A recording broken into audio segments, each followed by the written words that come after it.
This weekend, social media was buzzing with the possible beef between three of hip-hop's biggest stars, superstars, Drake, Kendrick Lamar, and J. Cole. And here to catch us up on what we need to know is our Monday morning quarterback, Mike Muse. I was off of social media all weekend, and I showed up on the Monday morning and was like, what is happening? What's going on? Okay, so there was some major beef. Break this down for us. Whoa, did you pick the wrong weekend to be off of social media, right? Because J. Cole, Kendrick, and Drake. The three of them are the most dominant MCs currently in music for a multitude of different reasons. Drake for his commercial success, Kendrick for his lyrical prowess, J. Cole for his fundamentals and lyricism of hip hop. Well, recently, there was a time when J. Cole and Drake teamed up to create this song called First Person Shooter. And in that, J. Cole references that they are the big three, right? And then he goes on further, the big three meaning Drake, Kendrick, and Cole, but then Cole goes on to reference himself as Muhammad Ali. Well, listen, y'all,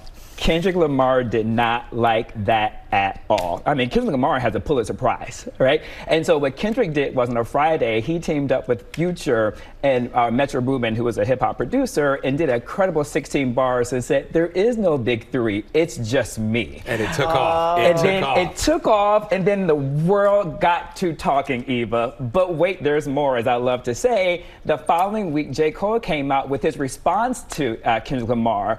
But afterwards, on Sunday at his Dreamville Festival, Eva DeMarco, he apologized. He said that he should not have done that. He should not have dissed Kendrick. His catalog is great. He took it off all the entire streaming platforms. But we were waiting to see what Drake was going to do.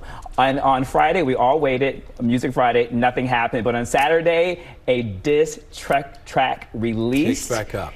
Push Ups is the name of the song, and it created a firestorm where Drake responded to all of his enemies at the time: Future, Metro Boomin, The Weeknd, Rick Ross, and Kendrick Lamar. Go for everybody. Oh, yeah. And you can't leave out the women. I mean, you look at Nicki Minaj versus Meg Thee Stallion, but you say this is good for music. It's good for the industry. Absolutely. It's great for the hip hop right now because of the fact of, like, it expands the genre. Like I said before, it's no different in sports. And when you see your greats, right? Like you think about Muhammad Ali and Frazier. Right? You think about who's the greatest: Michael Jordan, Kobe Bryant, LeBron James, right? So you have all these greats that really expand and keep the conversation going. Line? When does it become too much? If it crosses the line when it gets into the real world and gets physical, then it crosses the line. But until then, it's great. But listen, I talked about Pulitzer Prize, and I talked about Jay-Z becoming the first rapper in the Songwriting Hall of Fame.